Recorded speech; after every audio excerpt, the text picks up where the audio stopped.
vamos evitar o dinizismo no Palmeiras, né? Se possível. Eu não estou querendo nada que seja para os fortes, amiga. Eu estou querendo poucas emoções, entendeu? Tranquilidade, paz. Tranquilidade. O futebol assim, acaba com a nossa saúde mental. Acaba. E aí, você querendo tornar a vida mais Desculpa, difícil, desculpa. Tá bom. né? Então, vamos facilitar uma coisinha suave. Não que é o que a gente tenha nas mãos de Abel Ferreira, né, que todo dia é uma coletiva, uma novidade. Alguém perguntou aqui no chat, Luiz Pimentel falou que ainda não ouviu a minha opinião sobre o 4-0 do Palmeiras na Libertadores. E, obviamente, não foi suficiente para deixar o Abel mansinho. Porque, aliás, o Abel, quando ele ganha, ele é pior, né? Às vezes ele aparece mansinho quando o Palmeiras perde. E aí você acha que ele vai estar de mau humor, ele tá um doce de coco. E é assim, né? Tem muitos que são assim. É, e ele falou depois da importante vitória do Palmeiras sobre o Botafogo, muito mais sorte que juízo, grande atuação do Everton, o Botafogo podia ter ganho tranquilamente essa partida contra o Palmeiras, mas o Palmeiras achou um gol ali do Felipe Anderson, que não estava jogando nada até aquele momento, um dos grupos de zap que eu tô, ele estava sendo assim, demolido, E foi assim, bonito o gol. e foi bonito o gol, era assim, era de Sleep Anderson para baixo, assim, Sleep Anderson foi o maior elogio que ele recebeu, mas fez o gol, bota no DVD dele e manda ele para outro lugar, provavelmente, mas enfim, o Palmeiras conseguiu uma vitória muito importante, depois dos 4-0, massacre, né, no Peru, contra um universitário que, aliás, cuja torcida não parou de cantar nem um minuto, não foi embora do estádio, ficou lá incentivando o time até o jogo acabar, com grandíssima atuação da dupla Flaco Rock, né, vieram os memes, as melhores figurinhas, coisa do Edmundo Evair, Bebeto e Romário, o povo assim se empolgou muito. Palmeiras não repetiu essa atuação contra o Botafogo, mas também não precisava, né? Um jogo um pouco mais tranquilo, tentou poupar alguns jogadores, mas enfim, depois estava lá Abel Ferreira para falar sobre, né, a tal da história do Catar, em que ele teria assinado um pré-contrato, que ele disse que não era, que era só carta de intenção, queria ir embora, não queria ir embora, pipipipopopó. Leu uma carta com aquele tom bem amistoso, Fofo. de só faltou meter o dedo na cara de todo mundo que ousava questionar. Eu doei todas as receitas do meu livro, de tudo que eu fiz até aqui, como vocês ousam questionar o meu caráter? Eu podia ter ido embora, eu fiquei. A minha família determinou que eu ficasse, a minha família que vai determinar de novo se eu vou ficar de novo e tal, assim. Não deu nenhum motivo para a torcida palmeirense ter qualquer tipo de tranquilidade e ainda, né, meteu não é da sua conta, basicamente. É um pouco cansativo, amiga, eu vou te dizer. Eu sei que tem uma diferença cultural dos portugueses para os brasileiros, na maneira de se manifestar, de ver o mundo e tal, mas ele está aqui há 5 anos. Já deu para tentar ajustar o discurso. Aí tomou um imenso coça, uma imensa, né, surra virtual da torcida, mandou tomar no cu, falou que não precisava dele, foi tudo assim. E o cara não desce, não calça sandalinhas da humildade por nada neste mundo, nada vai fazer esse homem dizer, gente, eu queria que também tivesse melhor, vamos juntos, segura na minha mão, vamos, nada, é sempre essa coisa combativa, é muito chato. E Muito é chato. chato, porque assim, a torcida saberia entender se ele descesse, se ele diminuísse o tom. Se ele dissesse, eu vi que eu errei. Assim, qual a dificuldade de fazer isso? As pessoas não fazem isso. Mesma coisa o Neymar, não desce daquele lugar. E quanto mais erra, mais sobe o tom.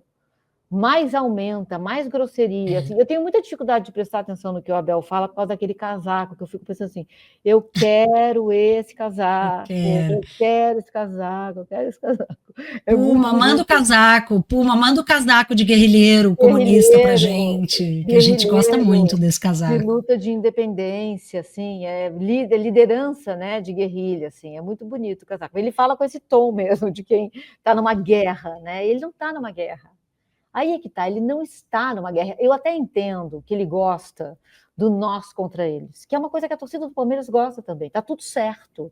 Só que ele criou isso, só que eu acho que ele está levando para um lugar que virou outra coisa. Já não é isso, assim. Eu não entendi por que ele leu uma carta. Me explica essa parte. Eu também achei assim, até porque me surpreendeu, eu não vi a entrevista ao vivo, eu vi depois. Que eu estava escrevendo, enfim, estava tentando colocar o meu filho para dormir, que estava ligado no 330. Né? Exatamente. E aí eu li, né? Comecei a ver os comentários, estava dizendo que ele estava lendo uma carta. E falei, bom, leu uma carta para não correr o risco de subir o tom. Por que você leu uma carta? Porque você tem receio de que se você for falar de improviso e tal, você vai sair do trilho, vai dar ruim. Aí o cara lê a carta naquele tom, assim, completamente acima também e agressivo. Não precisava da carta. Não precisava, ele podia ter falado, né?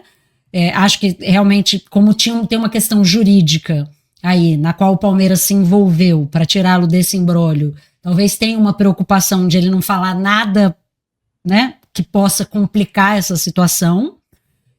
Afinal, o Palmeiras entrou na jogada e, enfim, abriu mão de 10 milhões que teria para receber e tal, muito provavelmente por causa disso. Mas ele não consegue baixar o tom. E aí entra um ponto que para mim é importante. Eu estou vendo alguns comentários aqui sobre o Abel é sensacional, o Abel é incrível, o melhor treinador do Brasil. E concordo com absolutamente todos eles. Mas tem uma coisa, Schiller está dizendo aqui, Schiller, às vezes o Abel parece o Pablo Marçal falando, não curto esses discursos citando caráter. E aí é que entra o meu problema. Ele é o melhor treinador do Brasil. Não vejo hoje, entre os treinadores que a gente conhece, uma opção melhor do que ele para treinar o Palmeiras. O Palmeiras entrar no ciclo macabro dessa ciranda de treinadores, que é o mercado brasileiro, de trocar de treinadores a cada 6 meses, é uma ideia que não me apetece nem um pouco. Né? Essa estabilidade é muito importante para o time. O time meteu 4-0 na Libertadores, é a 7ª vitória seguida na Libertadores desse ano. O Abel, como visitante na Libertadores, desde que ele chegou, praticamente não perdeu. Perdeu um jogo, jogando na altitude com o time reserva. Então, assim, ele é um fenômeno. E eu não acho que ele, embora, vai melhorar o cenário. Mas eu não acho que nada disso dá a ele e a Leila o direito de falarem do Palmeiras como se eles estivessem fazendo um grande favor a essa entidade que não era nada antes deles chegarem.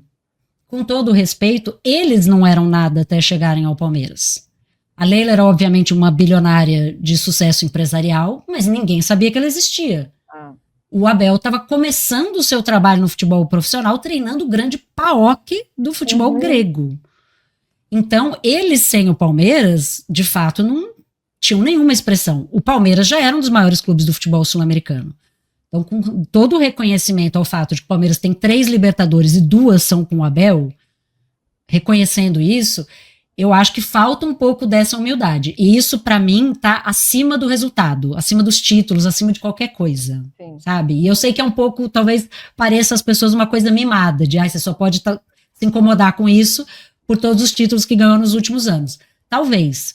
Mas eu acho que tem uma coisa da preservação do clube, do que o clube representa, que ninguém pode ser maior do que isso. Sim. Não, esse ponto eu acho muito sensível, assim, é onde a gente concorda, você e eu, porque também acho quase deselegante, para não dizer vulgar, você se colocar numa situação de você é maior. Quando eu cheguei aqui, era só mato. Não, não é. Houve fases difíceis, mas o Palmeiras já não estava numa dessas fases, né? Então, não é nem dizer que, tipo, se o Diniz levar o Vasco agora para uma situação de algum título, de devolver o Vasco para o lugar de onde ele nunca deveria ter saído, o Diniz pode contar essa história. O Diniz poderia.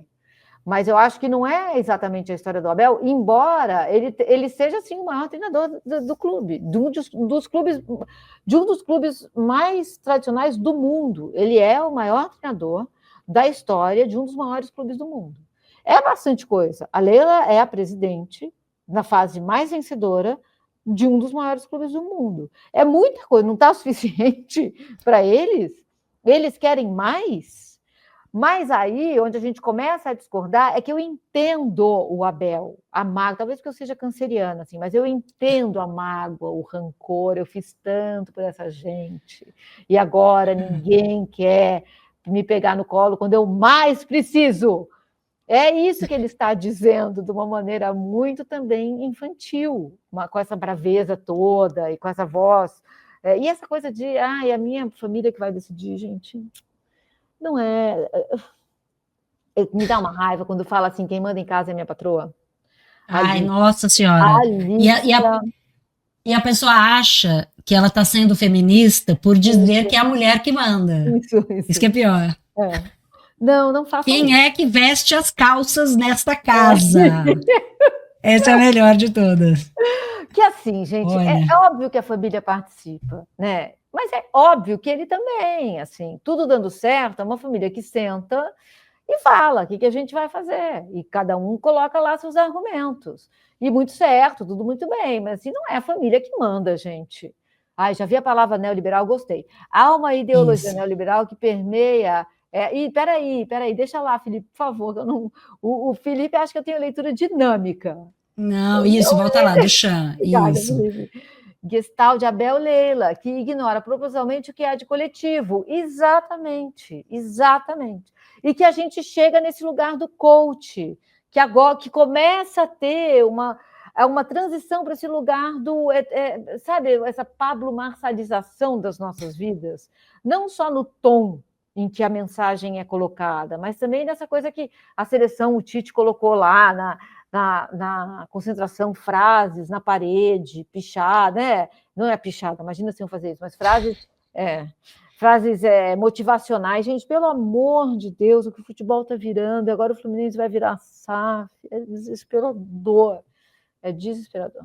É desesperador.